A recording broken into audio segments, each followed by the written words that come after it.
Hello guys, நான் உங்க விஜய். நம்ம வீடியோல என்ன பார்க்க போறோம் அப்படின்னா, திருத்தணி முருகன் கோவிலை தான் பார்க்க போறோம். வாங்க இந்த கோவில் எப்படி இருக்கு, இந்த கோவிலோட ஸ்பெஷல் என்ன, இந்த கோவில்ல என்னென்னலாம் இருக்கு அப்படிங்கறத நம்ம இப்போ இந்த வீடியோல பார்த்துடலாம். ஆனா வீடியோ பார்க்கறதுக்கு முன்னாடி நம்ம சேனலை நீங்க புதுசா பாக்குறீங்கன்னா மறக்காம லைக் பண்ணுங்க, ஷேர் பண்ணுங்க, சப்ஸ்கிரைப் பண்ணுங்க. வாங்க இப்போ வீடியோக்குள்ள போலாம். இப்போ நம்ம திருத்தணிக்கு ட்ரெயின்ல தான் டிராவல் பண்ணி போக போறோம். அதனால பாத்தீங்கன்னா நம்ம இப்போ சென்னை சென்ட்ரல் சபர்பன் ரயில்வே ஸ்டேஷனுக்கு வந்திருக்கோம். இங்க இருந்து பாத்தீங்கன்னா லோக்கல் ட்ரெயின்ல டிராவல் பண்ணி நம்ம திருத்தணி போக போறோம். லோக்கல் ட்ரெயின் மட்டும் இல்லாம எக்ஸ்பிரஸ் ட்ரெயின்ஸும் அவைலபிளா இருக்கும் திருத்தணிக்கு. ஆனா சில ட்ரெயின்ல மட்டும் தான் அவைலபிளா இருக்கும். அது மட்டும் இல்லாம நம்ம பட்ஜெட் குள்ள போகணும் அப்படிங்கறதுனால இந்த லோக்கல் ட்ரெயின்ல டிராவல் பண்ணி போக போறோம். சென்னை சென்ட்ரல்ல இருந்து திருத்தணி போறதுக்கு இந்த லோக்கல் ட்ரெயின்ல டிக்கெட் ஃபேர் பாத்தீங்கன்னா 25 ரூபாய். பாத்தீங்கன்னா 9:50க்கு திருப்பதிக்கு போற ஈமு ட்ரெயின் அவைலபிளா இருக்கு. அந்த ட்ரெயின்ல தான் இப்போ நம்ம டிராவல் பண்ணி திருத்தணி போக போறோம். நம்ம ட்ரெயினா வந்தாச்சு. ட்ரெயின் வந்து 5 நிமிஷம் கூட ஆகலாம். ஆனா கூட்டம் மட்டும் எக்கச்சக்கமா இருக்காங்க. நமக்கு சீட்டு கிடைக்குமா இல்லையான்னு தெரியல. நம்ம முன்னாடி வரைக்கும் போயிட்டு செக் பண்ணி பார்க்கலாம். இந்த ஈமோ ட்ரெயின் பார்த்தோம்னா எல்லா ஸ்டேஷன்லுமே நிக்காது. ஒரு குறிப்பிட்ட ஸ்டேஷன்ல மட்டும் தான் நின்றுட்டு போகும். ஆனா நம்ம நார்மலா போற லோக்கல் ட்ரெயினுக்கும் இந்த ட்ரெயினுக்கும் பெரிய வித்தியாசம் ஒன்றும் இருக்காது. ரெண்டுமே கிட்டத்தட்ட 2 மணி நேரம் டிராவல் ஆகும் நம்ம திருத்தணி போறதுக்கு. இப்ப நமக்கு சீட்டும் கிடைச்சாச்சு, ட்ரெயினும் மூவ் ஆயிடுச்சு. அப்படியே டிராவல் பண்ணி 2 மணி நேரத்துல திருத்தணி வந்து ரீச் ஆயிட்டோம். சென்னையில இருந்து இந்த திருத்தணி ரயில்வே ஸ்டேஷன் வர்றதுக்கு டிஸ்டன்ஸ் பாத்தீங்கன்னா 83 கிலோமீட்டர். இங்க இருந்து கோவில் 2 கிலோமீட்டர் டிஸ்டன்ஸ்ல இருக்கு. இப்போ நம்ம அப்படியே வெளியே போயிட்டு கோவிலுக்கு போயிடலாம். அப்படியே ரயில்வே ஸ்டேஷன்ல இருந்து வெளியே வந்ததுமே இங்க பாத்தீங்கன்னா நிறைய பஸ்ஸஸ் அவைலபிளா இருக்கும். நீங்க டைரக்டா திருத்தணி மலைக்கு மேல போகணும் அப்படின்னு நினைச்சீங்கன்னா இங்க இருந்து பஸ்லயோ இல்ல ஆட்டோலயோ டிராவல் பண்ணி பஸ் ஸ்டாண்டுக்கு போகணும். அந்த பஸ் ஸ்டாண்டுக்கு பக்கத்திலேயே பார்த்தோம்னா திருத்தணி மலைக்கு மேல போறதுக்கான பஸ்ஸஸ்க்கான தனி டிப்போவே இருக்கும். அந்த டிப்போல நம்ம டிக்கெட் எடுத்து மலைக்கு மேல டைரக்டா போகலாம். அதுக்கான டிக்கெட் ஃபேர் பாத்தீங்கன்னா 20 ரூபாய் அப் அண்ட் டவுன். நம்ம இப்போ பஸ்லயும் போகாம ஆட்டோலயும் போகாம கம்மி டிஸ்டன்ஸ் அப்படிங்கறதுனால நடந்தே கோவில்கிட்ட போறோம். ஆனா 2 கிலோமீட்டர் டிஸ்டன்ஸ் இருந்தாலும் நம்ம நடந்து போறப்போ 2 கிலோமீட்டர் இருக்கிற மாதிரியே தெரியல. ரொம்ப பக்கத்துல இருக்கிற மாதிரி தான் இருந்துச்சு.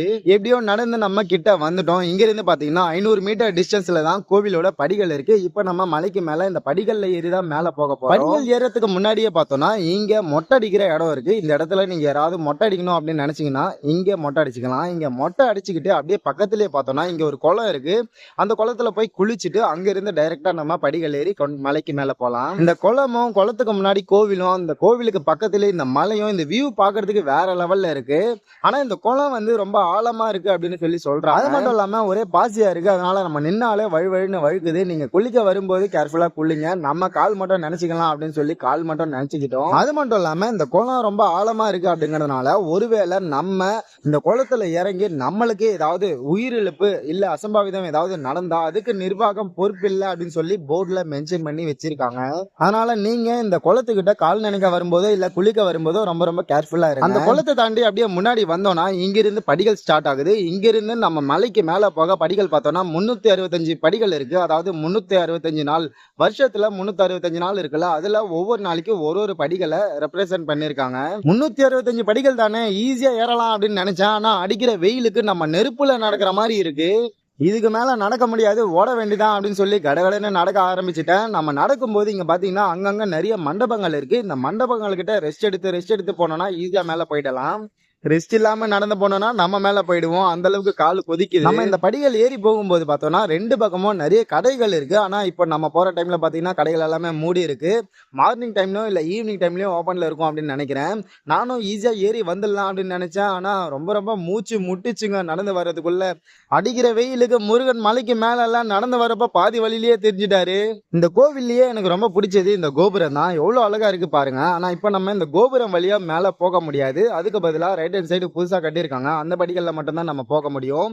இதோ இங்க பாத்தீங்கன்னா இவ்வளவு தூரம் நம்ம ஏறி வந்திருக்கோம். இங்க இருந்து பாத்தீங்கன்னா இன்னும் ஒரு 50ல இருந்து 60 படிகள் நம்ம மலைக்கு மேல ஏறி போகணும். அப்படியே இந்த மண்டபம் கிட்ட பார்த்தோம்னா ஒரு கடை இருக்கு. இந்த கடையில நம்ம ஜூஸ் தண்ணி ஏதாவது வேணும்னா குடிச்சிக்கலாம். அப்படியே இங்க இருந்து அப்படியே ரைட்ல திரும்பி பார்த்தோம்னா இங்க ஒரு விநாயகர் கோவில் இருக்கு. அந்த கோவிலை பார்த்துக்கிட்டு அப்படியே இங்க படிகள் போகுது பாருங்க. இந்த படிகள் வழியா தான் நம்ம மலைக்கு மேல போக போறோம். ரொம்ப கிட்ட வந்துட்டோம். இங்க இருந்து பாத்தீங்கன்னா 50 to 60 படிகள் மட்டும் தான் இருக்கும். வாங்க அப்படியே வேகமா மேல ஏறி போயிடலாம். எப்படியோ ஒரு வழியா மலைக்கு மேல வந்துட்டோம். மலைக்கு நடுவுல கோவில் இருக்கு. பார்க்கவே ரொம்ப அழகா இருக்கு. வேற லெவல்ல இருக்கு இந்த கோவில். இந்த கோவில்ல பார்த்தோம்னா முருகனோட வள்ளி தேவானியோட சன்னதியும் இருக்கு. நம்ம அப்படியே ஒன்னொன்னா இந்த கோவில்ல என்னென்ன இருக்கு அப்படின்னு பாத்துக்கிட்டே போயிடலாம். இங்க பாத்தீங்கன்னா 4 பக்கமும் பாத்தீங்கன்னா இந்த ரூட் மேப் வச்சிருப்பாங்க. இந்த ரூட் மேப் வச்சுக்கிட்டு நம்ம என்னென்ன எங்க இருக்கு அப்படின்னு சொல்லி தெரிஞ்சுக்கலாம். முதல்ல இந்த ரூட் மேப்ல என்னென்ன முக்கியமா இருக்கு அப்படின்னு சொல்லி பார்க்கலாம். இந்த கோவில்ல பார்த்தோம்னா ஒரு மெடிக்கல் சென்டர் இருக்கு. அதுக்கப்புறம் பாத்தீங்கன்னா வீல் சேரும் அவைலபிளா இருக்கு. அதுக்கப்புறம் நம்ம தரிசனம் 2 விதமா விதமா பண்ணலாம். ஒன்னு ஃப்ரீ தர்ஷன், இன்னொன்னு 100 rupees பே பண்ணி போற தர்ஷன். மூணாவதா பார்த்தோம்னா ஒரு புக் ஸ்டால் இருக்கு. அதுக்கப்புறம் பார்த்தோம்னா அன்னதான ஹால் இருக்கு. அதுக்கப்புறம் பிரசாதம் ஸ்டால் தனியா இருக்கு. அதுக்கப்புறம் நம்ம தண்ணி அங்கங்க தண்ணி வச்சிருப்பாங்க. முக்கியமா ரெஸ்ட் ரூம்ஸும் அவைலபிளா இருக்கு.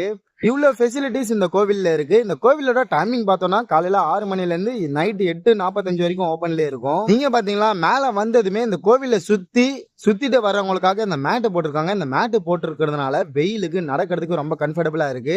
அப்படியே இங்க பார்த்தோம்னா இங்க உப்பு வச்சிருக்காங்க. இந்த உப்பு எதுக்காக அப்படின்னு சொன்னா இங்க பக்கத்திலேயே நிறைய கடைகள் இருக்கு. அந்த கடைகள்ல இந்த மாதிரி உப்பு பாக்கெட் வாங்கிக்கிறாங்க.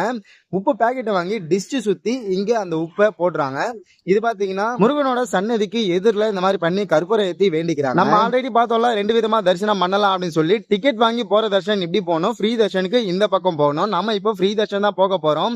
ரெண்டுத்துக்குமே பாத்தீங்கன்னா பெருசா ஒன்னும் வித்தியாசம் இருக்காது. ஒரு 10 நிமிஷம் 5 நிமிஷம் தான் டிஃபரெண்ட் இருக்கும். இப்போ நம்ம அப்படியே உள்ள வந்துட்டோம். இதுக்கு மேல பாத்தீங்கன்னா மொபைல் அலோட் கிடையாது. அதனால நான் உள்ள போயிட்டு தரிசனம் பண்ணிட்டு வெளியே வந்துடுறேன். வெளியே வந்துட்டேன். தரிசனம் சிறப்பா கிடைச்சது. இந்த கோவில்ல நம்ம வலது பக்கம் உள்ள போயிட்டு இந்த இடது பக்கம் வெளியே வந்துருவோம். இப்போ நம்ம இடது பக்கத்துல இருக்கோம். இந்த கோவில்ல என்னென்ன இருக்கு அப்படின்னு சொல்லி பார்த்துலாம். இந்த இடது பக்கத்துக்கு அப்படியே ஆப்போசிட்ல பார்த்தோம்னா இங்க பிரசாதம் ஸ்டால் இருக்கு. இந்த பிரசாதம் ஸ்டால்ல நம்ம கடைசியா வந்து வாங்கிக்கலாம். இந்த பிரசாத ஸ்டால்ல என்னென்ன இருக்கு அப்படிங்கறத நம்ம பிரசாதம் வாங்குறப்ப கிட்ட போய் பார்க்கலாம். இப்போ நம்ம இந்த கோவில் வேற என்னென்ன இருக்கு அப்படின்னு சொல்லி சுத்தி பார்க்கலாம் வாங்க.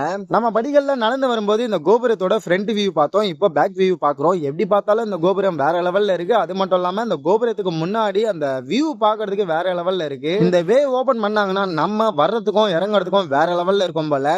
இப்போ நம்ம அப்படியே கோவிலோட வலது பக்கத்துக்கு வந்துட்டோம். இங்க பாத்தீங்கன்னா அன்னதானம் கூட இருக்கு. நம்ம இந்த கோவிலை ஃபுல்லா சுத்தி பார்த்துட்டு கடைசியா அன்னதானம் சாப்பிட்டா வரலாம். கோவிலுக்கு பின்னாடியே பார்த்தோம்னா இந்த பானகம் கொடுத்துட்டு இருந்தாங்க. இந்த வெயில் அடிக்கிற வெயிலுக்கு இந்த பானகம் குடிக்கிறதுக்கு வேற லெவல்ல இருந்தது. ரொம்ப நல்லா இருந்தது.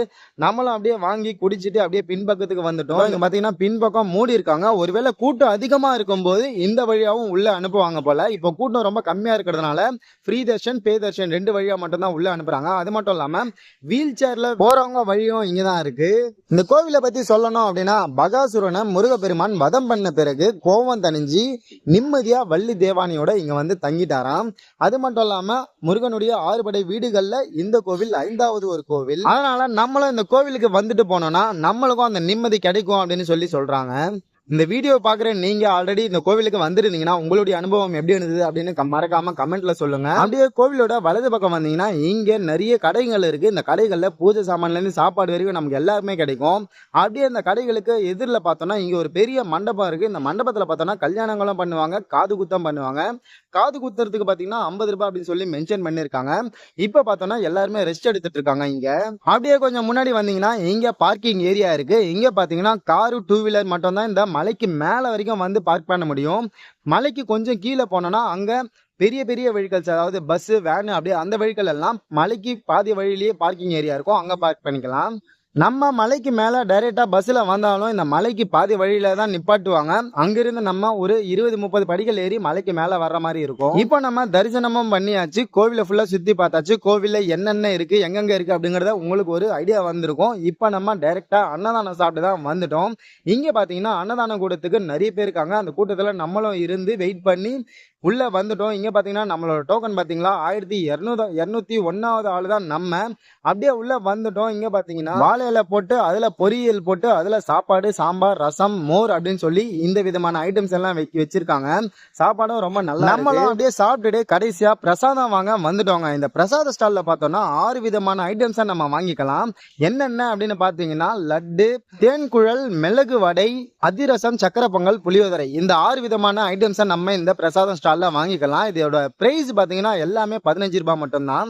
நம்ம 4 லட்டு வாங்கிட்டோம். அந்த 4 லட்டு போடுறதுக்கு தனியா இந்த கேரி பேக் கவர் 10 ரூபாய் கொடுத்து வாங்கிட்டோம். வாங்கிட்டு அப்படியே கீழே வரும்போது பாத்தீங்கன்னா இந்த வேலு பார்த்தா இப்போ ரீசெண்டா பாத்தீங்கன்னா எல்லா கோவில்களிலுமே லைட்ல இந்த மாதிரி ஸ்பெஷல் எஃபெக்ட்ஸை ஆட் பண்றாங்க. அதாவது திருப்பதியில பார்த்தோம்னா நாமம் போட்டிருப்பாங்க, காலஸ்ரீல பார்த்தோம்னா பட்டை சிம்பிள் போட்டிருப்பாங்க, இங்க பாத்தீங்கன்னா வேல் சிம்பிள் போட்டிருக்காங்க. இது பாக்குறதுக்கு ரொம்ப ரொம்ப நல்லா இருக்கு. அப்படியே இந்த ஒரு வியூ பார்க்க வேற லெவல்ல இருக்குங்க. நம்ம மலைக்கு மேல இருந்து பார்த்தா இந்த திருத்தணி ஊரே தெரியுது. அதனால இங்க காத்தோட்டமாவும் நல்லா இருக்கு.